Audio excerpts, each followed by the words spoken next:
Hare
Hare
Festival tonight, last night, so, but it's amazing to see Karsten was here last night and she's here again now.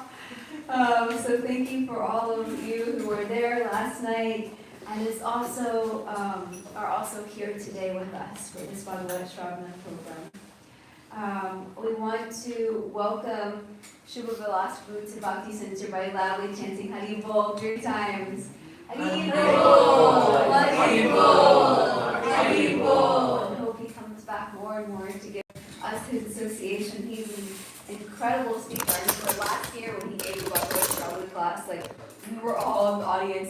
remember it was like me and Doyle and Sundari Gopi and a bunch of other people, and we were all just like, wow, you were so funny and such an amazing speaker. And we were like, wow, he really needs to come back to Bhakti Center. And he's a lifestyle coach, storyteller, and author. He actually studied patent law after completing his engineering degree. My parents are both lawyers, that's pretty cool. And then he chose the path of being a spiritual speaker.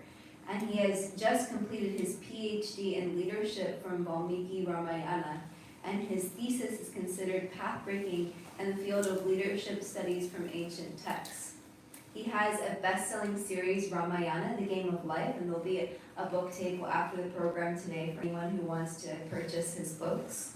And he's also the author of Open-Eyed Meditation, Mystical Tales for a Magical Life, and Perfect Love, 5.5 Ways to a Lasting Relationship. And he has authored more than 30 thought-provoking books. The focus of his work is the application of scriptural wisdom to day-to-day life and addressing the needs of corporates and the youth through power-packed seminars. And he was a monk or brahmachari for 11 years, associated with the Radha Gopinath Temple in Mumbai, and served in various leadership capacities in congregational development and management there. And he currently heads ISKCON Goa, where the congregation he has been leading is steadily growing under his leadership. And he also heads Tulsi Books. Wow, that's amazing, I didn't know that. A publishing house for spiritual books. I love Tulsi Books. And he is the pioneer of Gita Champions League, GCL, now an international competition to promote Gita learning in schools. That is so cool, we should ask him about that later. And he has delivered more than 6,000 talks, that's a lot, inspiring more than 6 million people across 20 countries in the last 10 years. And he has been a guest speaker at Stanford, Princeton, MIT, Boston, IIT in India, which is super famous in India.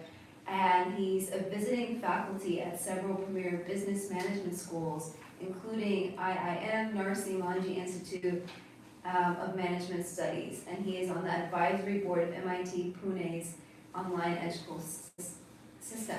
And he's also spoken at Google, Microsoft, Amazon, and Samsung. You've done a lot. This is really amazing. So thank you so much for being here. Let's give him a round.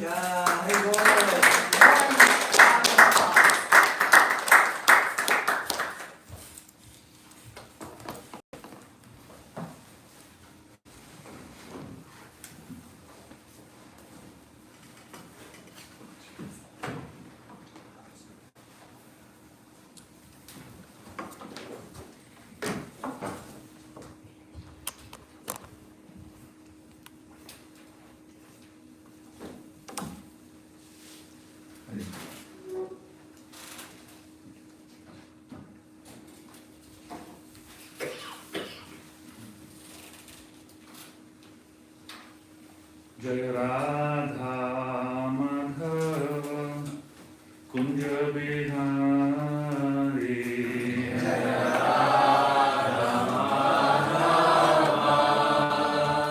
Kunja Bihari Jai Radha Madhava Kunja Bihari Jai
Om Namo Bhagavate Vasudevaya. Om Namo Bhagavate Vasudevaya. Om Namo Bhagavate Vasudevaya.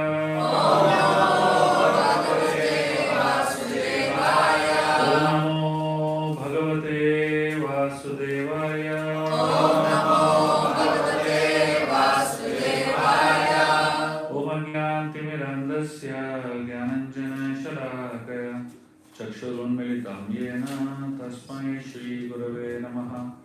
Shri Chaitanya Manavishtam Sthapitam Yena Bhutale Swayam Rupa Kalamayam Dadati Swapadantikam Vandeyam Shri Guru Shri Yutaha Parakamalam Shri Guru Vaishnavanscha Shri Rupam Sagrajatam Sahagana Raghunatam Vitam Tam Sajivam Sadvaitam Savadutam Prijana Sahitam Krishna Chaitanya Devam Shri Radha Krishna Padam Sahagana Lita Shri Vishakam He Krishna Karuna Sindhu Dinabandhu Jagatpate Gopesha Gopika Kanta Radha Kanta Namostute Tapta Kanchana Gaurangi Radhe Vrindavaneshwari Vrishabhanu Sute Devi Pranamani Haripriye Vancha Kalpatarubhyascha Kripa Sindhudeva Pattanam Bhavnebhyo Vaishnavebhyo Namo Namaha. Jai Shri Krishna Chaitanya Prabhu Nityananda Shri Advaita Gadadhara Srivasadi Gaura Bhakta-vrinda. Hare Krishna Krishna Krishna Hare Hare Hare Rama Hare Rama Rama Rama Hare Hare.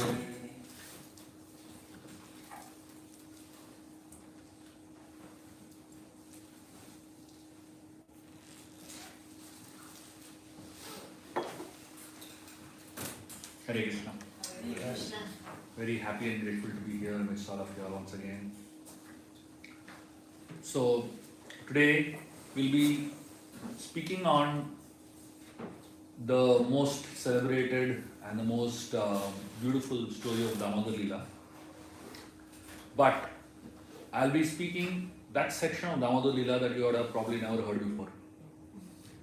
It's the section after Krishna got tied. So we'll be discussing the most amazing pastimes that happened after Damodar Leela happened. So a lot of devotees, when we discuss Damodar Leela, usually we stop at the point where Krishna gets tied. That's where kind of the Damodar Leela gets over. But I'm going to take you all much further, and I can assure you, what you hear is much sweeter than what you have heard so far. And that will really help you understand that Damodar Leela is so deep and so beautiful. I hope all of you are ready for the nectar, and I hope all of you are ready to immerse yourself in this most glorious pastime of Krishna.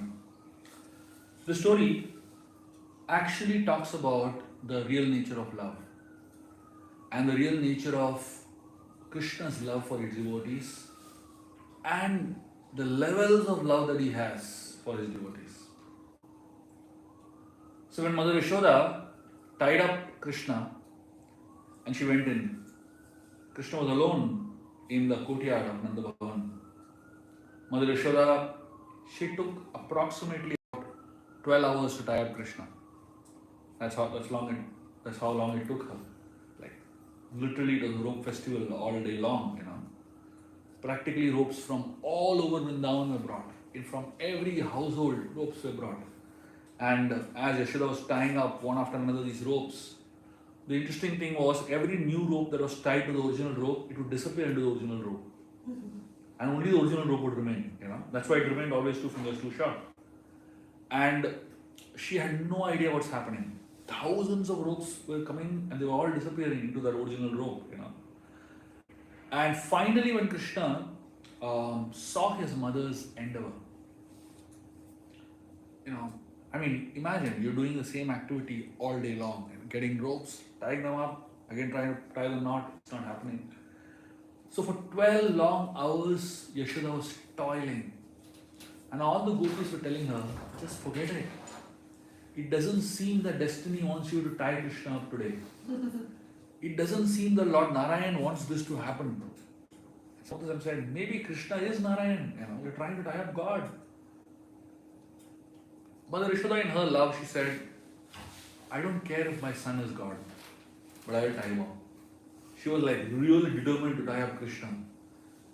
And finally, after 12 hours of constantly putting an effort, at some point she realized, maybe I'm just wasting my time. It's a futile effort and I'll never be able to tie up Krishna. And at that moment, something very interesting happened. At that moment, one drop of sweat from the body of Mother Yashoda fell on Krishna. She's like sweating. One drop of sweat fell on Krishna. And the drop of sweat began to speak to Krishna. In Vrindavan, everything is animated, including sweat. In our life, sweat is like really, disgusting, not so nice. But in Vrindavan, even sweat has a personality. The sweat from Mother Yashoda's body, the sweat began to speak to Krishna, and the sweat said, my dear boy, just allow your mother to tie you up. Why are you acting so stubborn? Look at her, how much endeavor she is putting. Please be kind on her. The moment the sweat spoke to Krishna, Krishna decided, I think I've done too much. Let me just surrender. And Krishna allowed himself to be tied up. Exactly at that point, Mother Yashoda was thinking, I think I should just give up. So imagine, Krishna is deciding I should surrender, and Yashoda is just thinking I should give up. And exactly at that time, Yashoda decides to give up. But as she mentally decides to give up, her body, her hands, continues to do that act of tying. And unconsciously she does one more knot, and that's the knot that ties up Krishna. And the Acharyas explained that at that point, so everyone is getting their own ropes, right? Everyone is getting their own small ropes. Exactly at that point, Radharani got her rope. This is a rope from a thread, rather a ribbon from her hairband. And she gave that to Yashoda. And she tied up that to the original rope, and then she tied. This time, it was Radha's love and Yashoda's endeavor that tied up Krishna. And the last knot was put. And therefore, Krishna is called as Radha Damodar. If you're wondering, Damodar, you don't find Radharani here, in the Damodar Leela, isn't it? But Radha is in the form of that rope. That's the Radha element in it. Therefore, it's called Radha Damodar. Anyway, so after Yashoda ties him up, she tells all the gopis, all of you all go home now. We have wasted enough time with this boy. Let him remain here alone. All of you go home, do your work. Because that was the Diwali day. It was the day of Diwali, and everyone had to prepare for the festival. And look at what is happening. All day long they're just hanging around, trying to tie up Krishna. That has been their Diwali basically. So Yashoda says, go back home, Diwali, only evening is left, let us go and prepare for Diwali. So all the gopis and gopas, everyone went back home, and Krishna was alone over there. And at that point, the demigods were in the sky. And all the demigods were super confused and super bewildered. They were like, they didn't know what to do. Here is God who is tied up. And they were all his servants, they were all his associates. They were thinking, maybe, we should go and untie him. Isn't that what our role is? We're supposed to be his servants, we're supposed to help him with his problems. So the demigods in the sky, they were telling Krishna should we come to help you? Krishna said, you all just remain there. Don't even try to come here. She will tie you all up also. I am already tied up. You all remain there. And then Krishna tells the demigods that this position in which I am right now, being tied up by the mother, this is the position I want to remain forever in. I don't want to exchange my situation with anyone else. I'm sure all of you are free, but I want to be bound. I want to be bound by the love of my mother. And then, as Krishna, and so he told all the gods to go away, so they all went away, leaving him alone. They realized that they can't understand Vrindavan, it's very complicated, it's beyond their capacity to understand the love of Vrindavan, and they all went away. And as they went away, some of Krishna's friends came sneaking in. So the boys, they saw Krishna, he's tied up like that. And the boys, they feel that maybe Krishna wants some company. And so they come and sit around with him. And they ask him, Krishna, are you hungry? As soon as the boys remind him of hunger, suddenly he starts feeling hungry. From morning he has not eaten anything. The only thing he ate early morning was little butter. And then all day they have been just doing this festival, ropes. And suddenly Krishna feels hungry. He said, yes, I'm very hungry, get me food. So all the boys run home, go to their own homes and get lot of food. And they are all sitting in the courtyard on the Bhavan around Krishna and they are having a picnic. Imagine, here is Krishna punished. But even in his punishment, he is trying to find some rasa, some kind of fun in it. So Krishna sits with all his boys and they are all feeding him. Krishna is eating all the food and now Krishna becomes a little energetic. So Krishna gets up. So he's tied to the motor, but the motor is a little loosely tied. So basically what Yashoda does is that she ties one rope to the motor and then there's a rope that binds the belly of Krishna and the rope that is tied to the motor is tied to the belly of Krishna with another rope. So it's like, Krishna has a little space to move around, So Krishna gets up and he just pulls the motor. He pulls the rope that is connecting to the motor. Just to test the strength of it and test how tightly it is bound. And Krishna, he does something amazing. He starts shaking the motor. The boys, they are shocked. They tell Krishna, Krishna, you're already in trouble. What are you doing? Why don't you just sit quietly? So Krishna, he doesn't listen to them. He pushes the motor and the wooden grinding motor topples over and it falls. And Krishna begins to drag the motor around. And the boys, they're telling Krishna, Krishna, don't do this. If your mother comes to know, God knows what she will do. Just now she has tied you up to a wooden grinding motor. And if she sees you're moving the motor, she will tie you up to a mountain that doesn't move. Krishna doesn't bother. He is in a very naughty mood. So he starts dragging the motor. And as he's dragging the motor, the boys, so this particular place where this pastime happens is on a slight hillock. And there's a slightly bending curve that kind of takes slopey down a path. This is in the courtyard, but there's a slight bend in that landscape. So Krishna realizes that if I just move a little bit more, the motor will start rolling on its own. So he crawls, drags the motor a little bit, and then the motor starts moving on its own. And Krishna is, moving at great pace. The motor is moving behind him. All the boys are shocked. They have no idea what Krishna is up to. And Krishna, as he is moving, he sees very far away 2 trees. These are the 2 Yamala Arjuna trees that have been standing there for thousands of years in Vrindavan. Many years back, Narada Muni, he saw these 2 young sons of Kuver, Nalakuvar and Manigriv. They were having a bath in the Mandakini Ganga. And they were all having fun with many of the girls and drinking and like in bliss. And they were completely naked. And Narada Muni happened to pass by.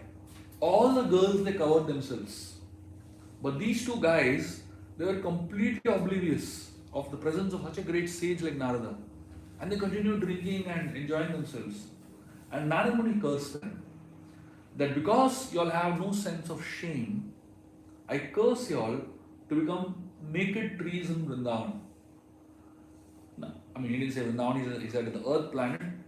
But Nalakuvar and Manigiri, that's when suddenly they came to their senses and they fell at the feet of Narada Muni and they begged forgiveness. And Narada Muni said, see, I can't undo my curse, but I'll bless you all that you will take birth in the land of Vrindavan during the era when Lord Krishna is born. And Lord Krishna will deliver you all. So from that point onwards, these two, sons of Kuvera, they have been standing there as trees, waiting for Krishna to come. And Krishna was born about 5 years before. And for the last 5 years, these guys have been standing there. Imagine. I mean, they've been standing for thousands of years, but for the last 5 years, the hope is just around the corner.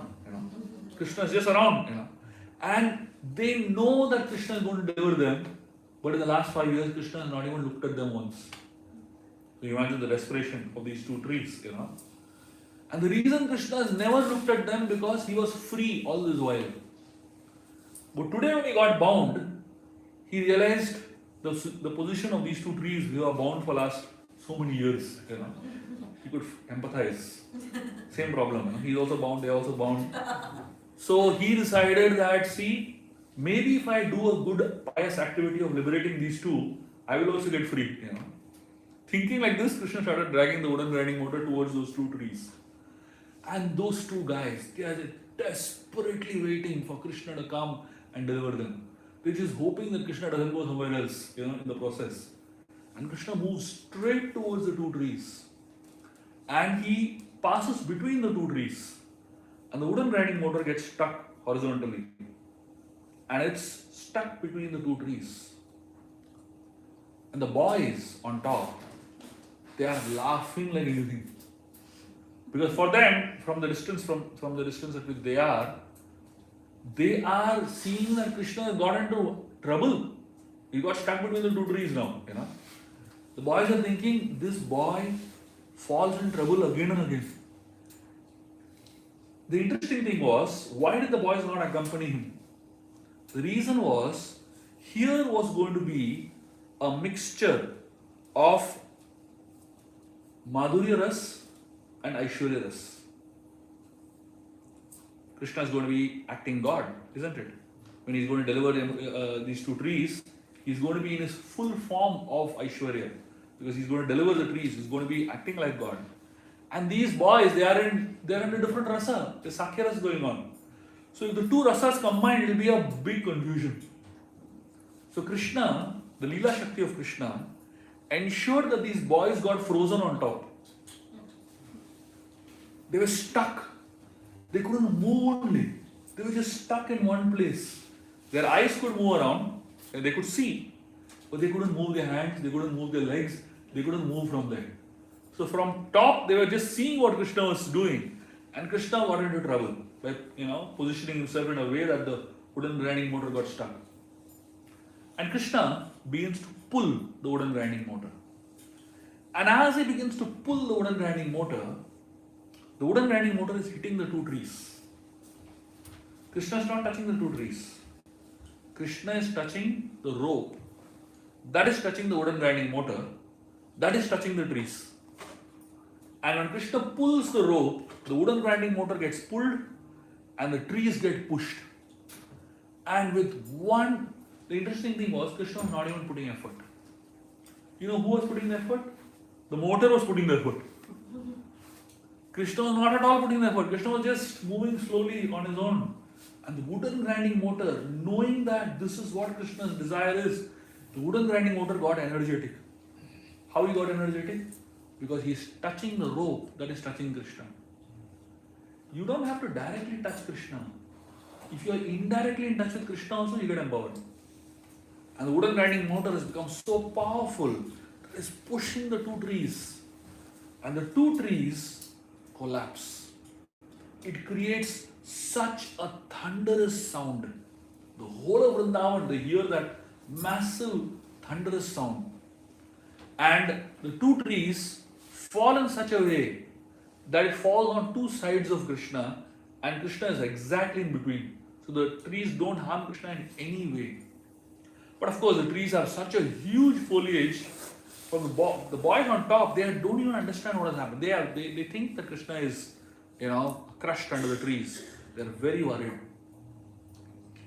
The interesting thing is that Krishna is completely safe and unharmed. And then, from the two trees, two beautiful personalities come out. Nalakuvar and Manigriv. They come out with folded hands and they're offering prayers to Krishna. These boys are right on top. They're seeing two demigods come out and they're folding their hands and talking to Krishna something. They're not able to hear what they're saying. They're not able to hear what Krishna is saying, but they're able to see what is happening below. And they see Krishna is not looking at the two of them. He is busy looking at his wooden grinding motor. So now Krishna is facing his wooden grinding motor. He has turned around a little bit and he's facing the wooden grinding motor. The wooden grinding motor is stuck between the two trees. He pulls it a little ahead and the wooden grinding motor rolls towards him. And as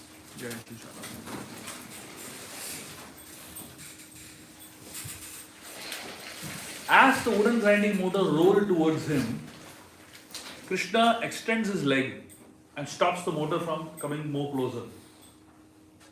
And then you know what he does? He kicks the motor. The motor goes rolling away and then again he pulls it to the rope. The motor comes running towards him. Again he kicks it, the motor goes away and then he pulls it, the motor comes running towards him. Krishna's found a new game. He's enjoying his game. And these two guys are offering prayers. And Nalakuvar and Manigriva are offering very serious prayers, asking forgiveness and glorifying Krishna. They're doing so much. But this is Vrindavan. Krishna is not in the mood for hearing those prayers. He's playing his game. And Krishna is just absorbed in enjoying his game. And these Nalakuvar and Manigriva, they're offering serious prayers, asking forgiveness and all that. And finally they realize Krishna is not interested in them. They realize that they are in the wrong place, offering the wrong kind of prayers. And this kind of prayers is not really appreciated in Vrindavan. The mood is different. So they tell Krishna, Krishna, please give us permission that we go back to our heavenly abodes. And Krishna doesn't even look at them. He says, okay. And then they go. The only reason why Krishna goes out of his way and delivers those two trees is because his pure devotee Narad Muni had said so. That's all. Narad Muni had predicted thousands of years back that Krishna will deliver you all. That's it. That one statement of Narad Muni was the only reason Krishna went over there. Otherwise, he was not interested in them at all. So these two gods, they realized that we don't have any business over here. Might as well we go. So they left from there. As soon as Nalakuvar and Manigriva left, those boys that were frozen on top, they got unfrozen. And they suddenly started toppling over. And they came running from top to see if Krishna is alright. And when they see Krishna is having a game, he's calling them, you also come play this game with us. They are amazed that something so powerful happened. And Krishna is not bothered only, he's just playing a game over there. And in the meanwhile, thousands of Rajvasis come running. Nanda Maharaj comes to know that the huge two trees have collapsed in his house. And all the Rajvasis in Vrindavan, they come running. They are all very worried about Krishna. And they are all very concerned about what is happening to him. And as all these boys come running, and all the Gopas and Gopis come running, Mother Yashoda and Nanda Maharaj come running, they find that these two huge trees have fallen down. And this group of boys are standing around the trees. They are not able to see Krishna anywhere. They go searching in the foliage of the trees and they find this little Krishna sitting and playing with the wooden grinding motor. Nanda Maharaj is very furious. You know why? Because Nanda Maharaj doesn't even know about Damodar Lila till now. He was busy all day long in his work. And over here, when Nanda Maharaj sees that his son has been tied up to a wooden grinding motor, and his life could have been in danger because these two trees fell on him. And he ran away because he was tied up. Nanda Maharaj got very furious. He said, who is that fool who has tied my son like this? And Krishna, he realizes this is a very good opportunity to take revenge on his mother, for tying him up like this. Krishna looks at his father and he says, Baba, mother tied me like this.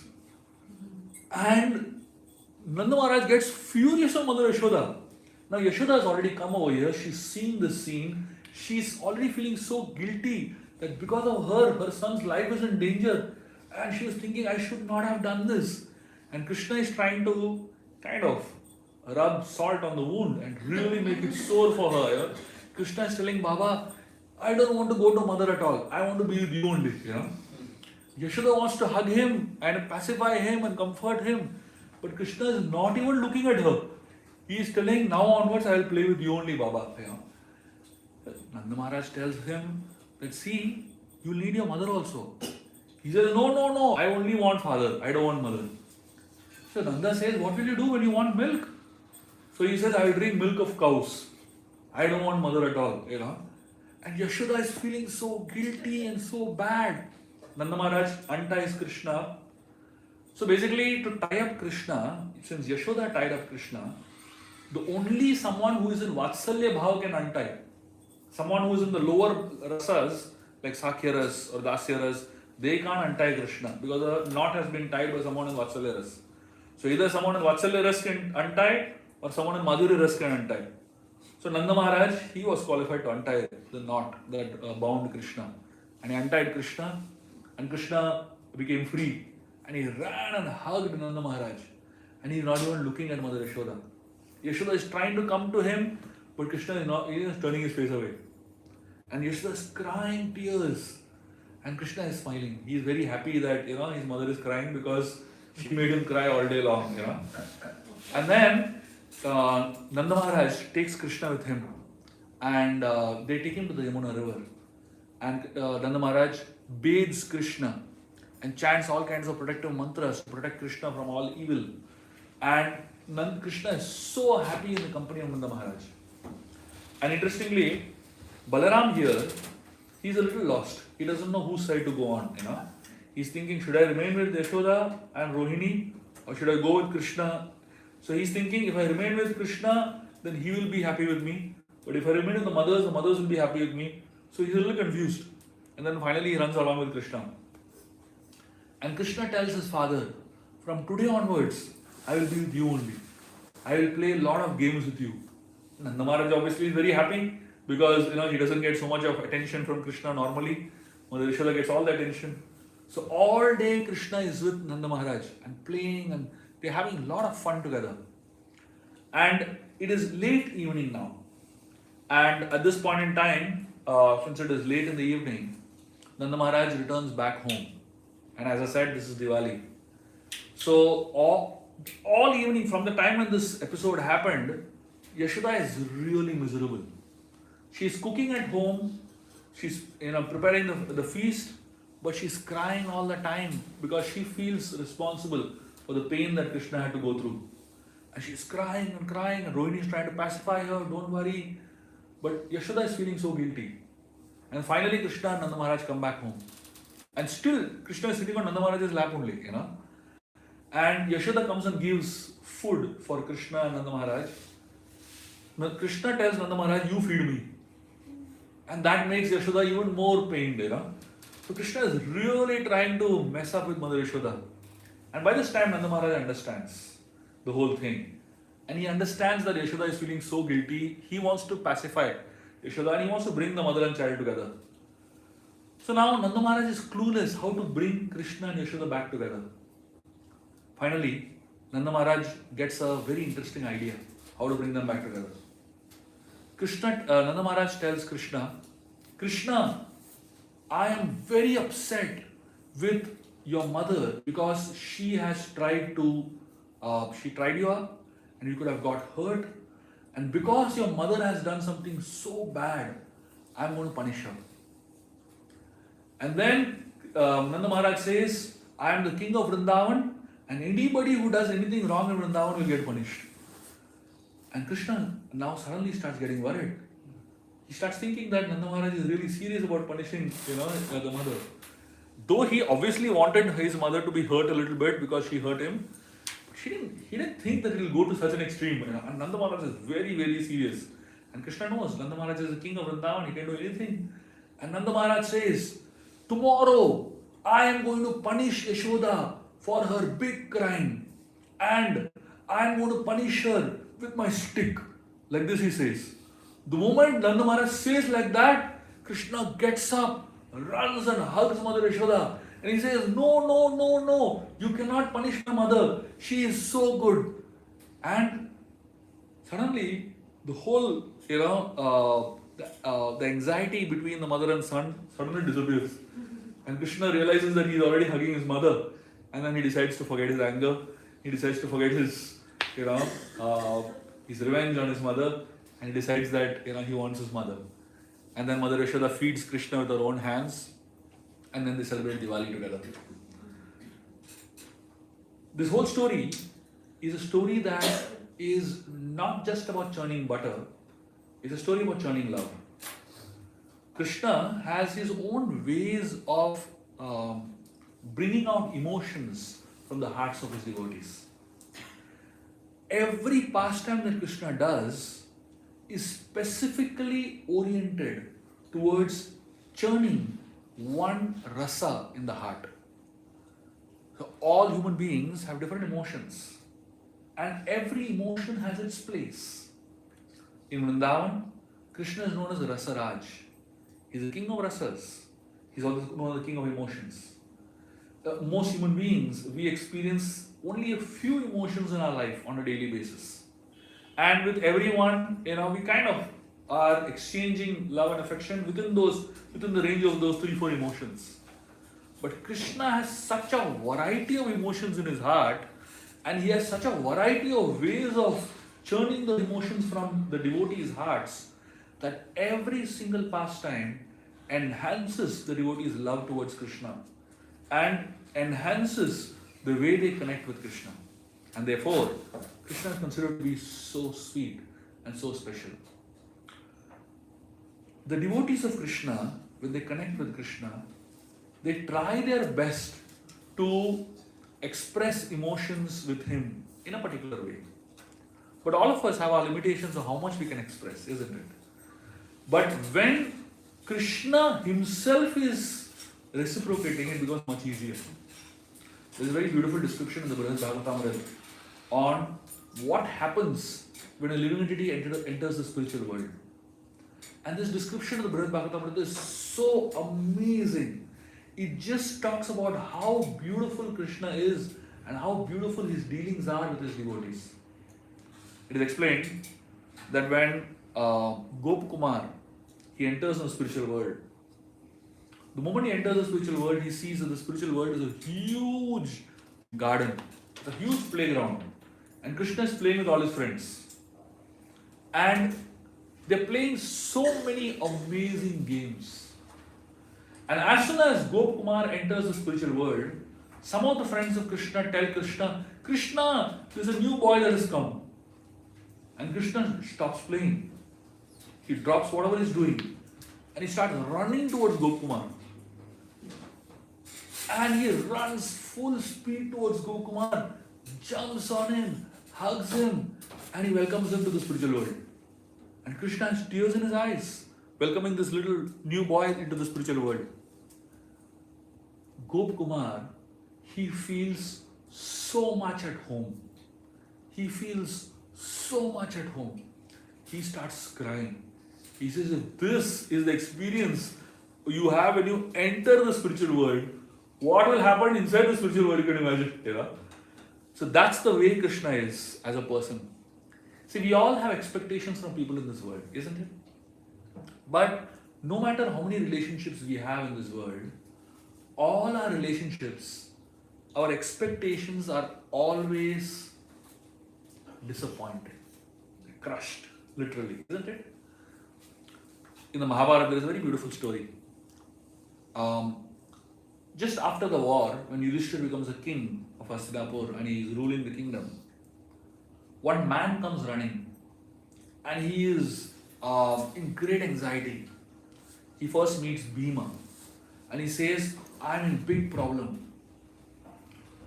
And he says, something very complex has happened to me today. I don't understand what it means. Bhima says, tell me what's your problem. And this guy, he explains a very interesting phenomenon that happened to him that morning. He says, listen to this carefully. It's a little complex, but it's interesting. He says, I have one big pot, earthen pot, big pot. I filled up that big pot with water from the river. And I got the big pot home. And I have 5 small pots. I filled up the water from this big pot into those 5 small pots. And the big pot became empty and the 5 small big pots became full. And then when I tried to pour the water from the 5 small pots back into the big pot was only half full. His question was, where did half the water go? Bhima said, I don't know. Very complicated question. Such complicated questions Yudhishthir can solve. He took this guy to Yudhishthir Maharaj. And this man explained the problem to Yudhishthir. He said, I have one big pot and I filled it up with water. And from that big pot, I filled up 5 small pots with water. And the 5 small pots are completely full and the big pot was completely empty. But when I poured the water back from the 5 small pots into the big pot was only half full. Where did half the water go? When Yudhishthir heard this, he said, Kali Yuga has begun. This man said, what do you mean by Kali Yuga has begun? Yudhishthir said, this is one of the symptoms of Kali Yuga. What is the symptom of Kali Yuga? When you give 100% love to someone, you get only 50% back. So the symptom of Kali Yuga is that in any relationship, when you give 100% to someone, don't expect 100% back. You will only experience 50%. That too if you are lucky. So basically, expectations in Kali Yuga have to be reduced. So you may not get 100% back from the same source, but 100% will come to you from some other sources, basically. Love will always be reciprocated in this universe. But the problem is that we want love from that person only. That's when it becomes really frustrating. So the only person who can actually fulfill our desire for love is Krishna. In this world, people do so much for love, isn't it? There's one guy who got so frustrated, this guy in Japan. He got so frustrated trying to find love among human beings, not able to find love. He finally married a pillow. Officially married a pillow. So he's thinking, at least this pillow reciprocates with me. Imagine. So most people don't reciprocate with us, and even if you find the perfect person who reciprocates perfectly, that person doesn't last for too long. Time takes that person away, isn't it? So ultimately in this world, our experiences and expectations of love are always frustrated. And therefore, you will find in movies, there are so many stories which are revenge stories of love. Somebody is loving someone, somebody is loving somebody else, and there's a love triangle. And then somebody is standing with a gun or a knife, to kill that fellow. It's all about frustrated love, isn't it? The only place and the only person who can actually reciprocate our love in ways that we can't even believe is possible, to an extent which we can't even believe is possible, is Krishna. And therefore, when we are experiencing the pastimes of Krishna, that's the experience we have. It's not just about when we hear the pastimes of Krishna.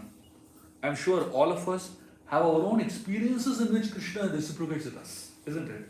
We all have our own personal realizations and personal experiences where we feel the reciprocation of Krishna happening. But the interesting thing is that while we are here in the material world, do not expect the reciprocation of Krishna coming in big things. It will always happen in small things. But it will happen in significant ways if you are observant, if you are attentive. I'm going to share a personal story. And this is something that really touched my heart. And I had a personal experience of feeling a reciprocation with the Lord. Many years back, this happened way back in 2014 maybe, 2013 I started writing books. And I wrote this first book called Ramayana, the Game of Life, the first volume, of the Ramayana series. And the first book itself went on to become a bestseller. And so many people started appreciating the book. At that point in time, I was a very young, monk in the temple, and I was just kind of getting serious about my spiritual journey. And I wrote this book, and it became so big. And I was in that era, probably the first person that I wrote a book in ISKCON Chowpatty temple. I was having all kinds of doubts, self-doubts. I was thinking, am I doing the right thing? Am I even qualified to write a book on Ramayana? Am I supposed to do this? So I was having all kinds of strange thoughts, whether I should do it, I should not do it. And so when I was very confused, I was offering prayers. I was really praying to Krishna, please, I need to know whether I'm doing the right thing, And somehow, in that period, I was visiting Mauritius for some classes and all that. And I was invited to give a Bhagavatam class in one temple there. And this was a class that was totally unscheduled. It was not a part of my travel plan. It was not something that was pre-planned. So somebody asked me the previous night saying that, can you give a class the next day morning? I said, fine, And I didn't know what to expect. They had not given me the verse. I went and sat on the Vyasasana, and then they opened the Bhagavatam class and told, the book, and they told me, this is the verse you have to speak on. Sometimes ISKCON can be really spontaneous. So I didn't know what verse was coming, right? So I opened, it was two verses in the third canto of Srimad Bhagavatam. When I opened the verses and I read the verses, I read it on the Vyasasana. I had tears in my eyes. You won't believe what happened. I was like shivering, literally. The Bhagavatam has 18,000 verses. And in this temple, the Bhagavatam is going on a sequence. So the sequence means every day one verse, So it's not a sequence that they miss. So every single day they have Bhagavatam, same sequence. And in the sequence, this particular verse came. These two verses came in the sequence. And I was not even scheduled to be here.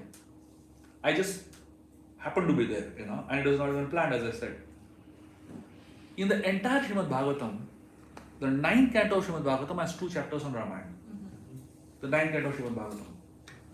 And other than those 2 chapters in the Ramayana, in the entire Srimad Bhagavatam, 18,000 verses, these are the only 2 verses that speak on Ramayana.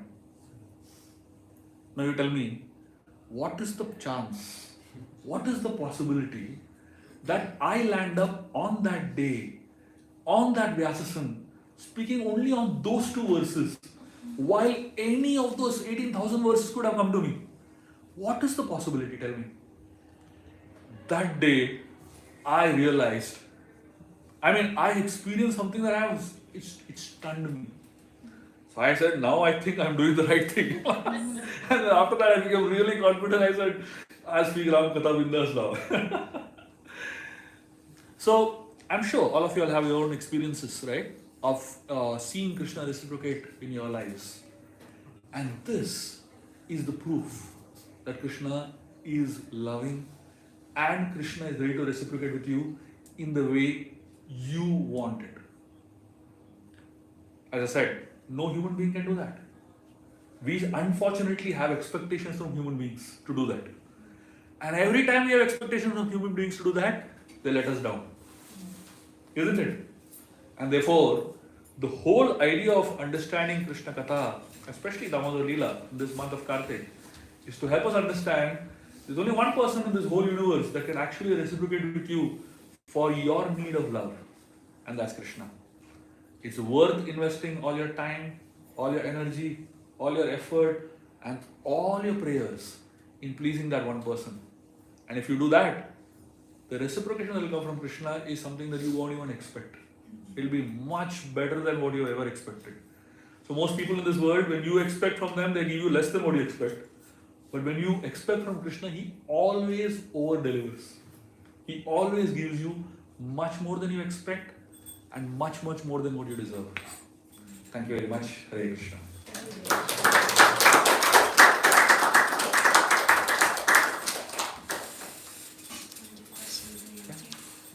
Does anybody have any questions?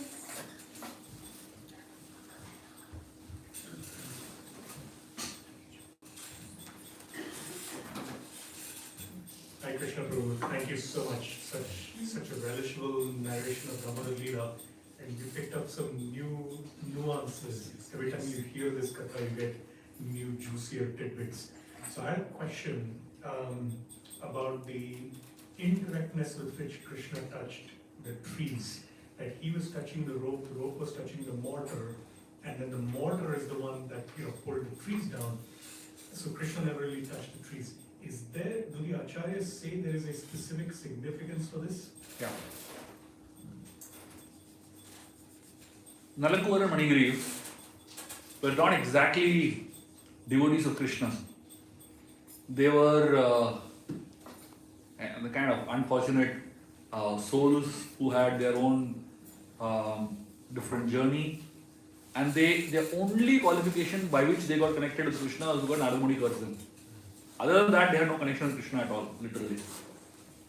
So, when you connect with Krishna, Krishna reciprocates with you in the exact way you connect with him. So, Nalakuvar and Manigriv connected with him indirectly.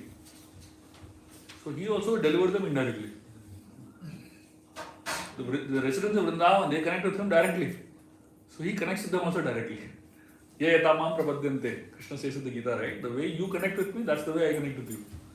So if Nalakuvar and Manigriv had to take shelter of Krishna voluntarily and completely on their own, Krishna would have touched them. But here they had to wait. So this is the first time they developed a personal connection with Krishna. So then in future, Krishna will reciprocate in a more appropriate way. But for now, it's an indirect touch. But sorry, a follow-up to that is we connect through our Guru, through Srila Prabhupada, and through the Guru Parampara. Correct. So could you expound on that? Yeah.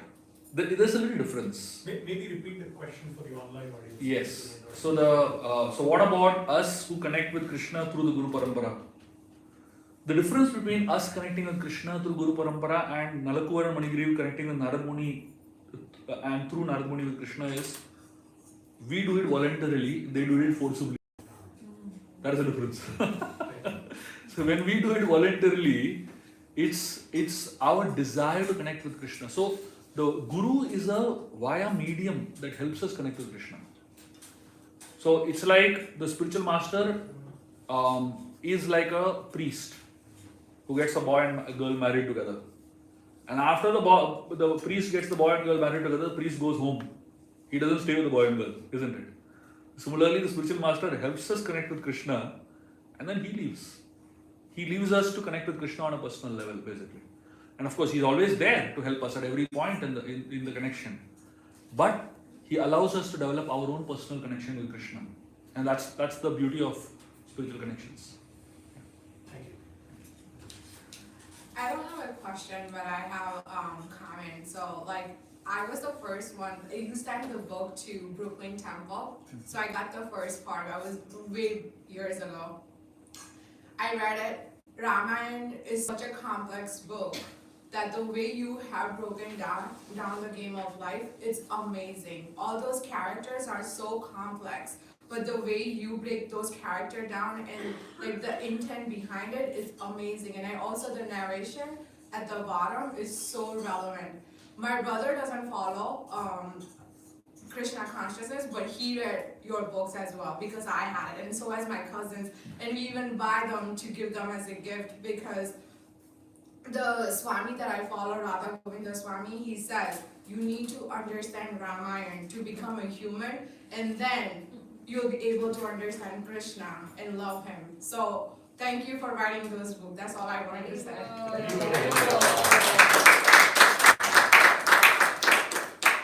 I'll just add a little comment to that. The Ramayana teaches us the art of leading in this world. The Mahabharata teaches us the art of living in this world. And the Srimad Bhagavatam teaches us the art of leaving this world. And of course, Srimad Bhagavatam also teaches us the art of loving Krishna. So we are so focused on the Srimad Bhagavatam, which is the art of dying. But sometimes we also need to understand the Ramayana Mahabharata, which is the art of leading and the art of living. Just for your pleasure, you will be happy to know that I'm writing a Mahabharata series now. So, starting next year, we'll start having I'm writing a 6-volume on Mahabharata. Nice, okay, awesome. Yes. Yeah, Prabhuji, thank you very much. Oh, you had a She question. had the mic, and Okay, I'll sorry, bring it yeah. to you. Yes, I was just kind of curious, can devotees like describe what a spiritual marriage is? Like, Can? can you describe what a spiritual marriage is? What is a spiritual marriage? Okay. Yeah, among devotees. A spiritual marriage is a connection between two people keeping Krishna in the center. Most marriages, the center is the false ego. You keep your ego in the center.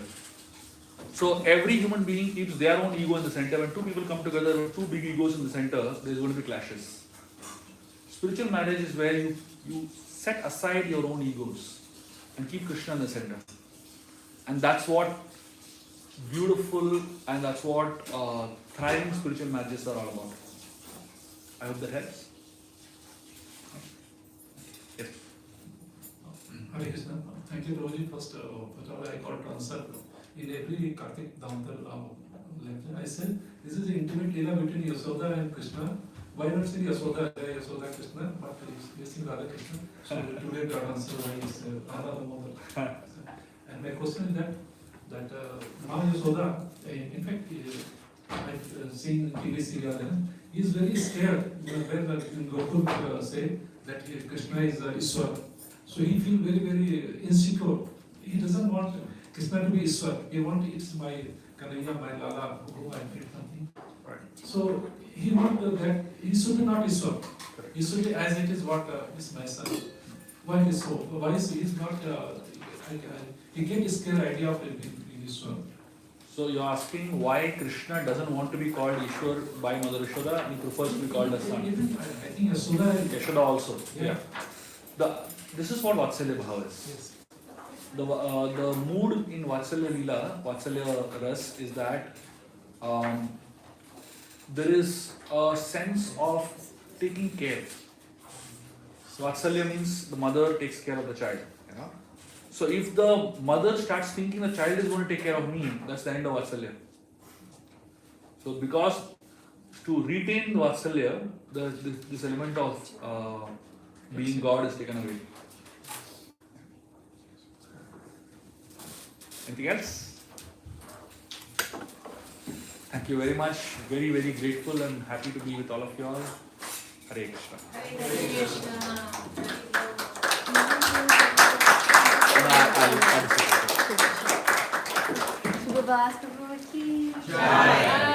So much. So, little different during the month of Kartik. We're gonna actually stay seated in St. Damodarastakam.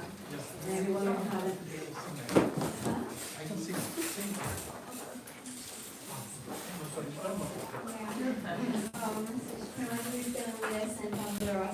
Thank you so much.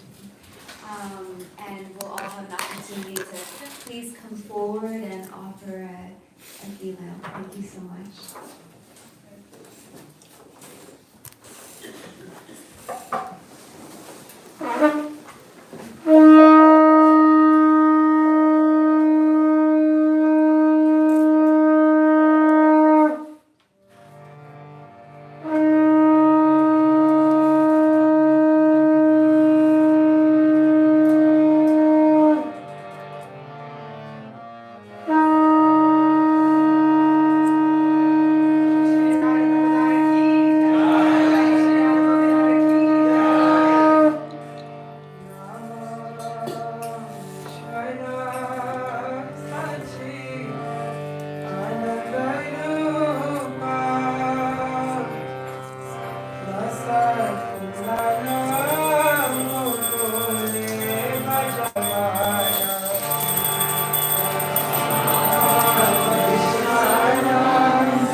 Rama Radhika Jaya Jaya Jaya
Hare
Sravana. This happens every week. If you love what you heard from Subha Vilas today, please, we have a book table set up in the back with all of his books. Please buy his books. I believe, I don't know where he went, but his books, is he back there? Okay, he's back there, so if you have questions for him, I'm sure he would love to hear from you all.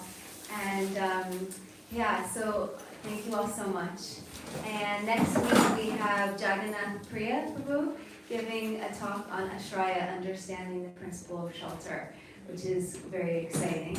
And on November 12th we have Diwali, and November 13th we have Govardhan Puja. And just before you go, one more announcement. I just wanted to ask everyone, today is my husband Gopal's Krishna's birthday. And if everybody could just close their eyes and imagine sending him all of your prayers, praying to Sri Sri Radha Muralidhar, Gaurachandra, and visualizing him living his best life and growing in pure devotional service to Sri Sri Radha Muralidhar, and thriving in his service and his career and his health and every aspect of his life, and that this will be the best year of his entire life, and every single year will get better and better and better until he goes back home, back to Godhead at the end of this lifetime. Please raise your hands and chant Hare Krishna. Hare Krishna, Hare Krishna, Krishna Krishna, Hare Hare, Hare Rama, Hare Rama, Rama Rama, Hare Hare. Thank you all so much. Please stay. We have lunch served for everyone in the back. Please stay. Thank you so much.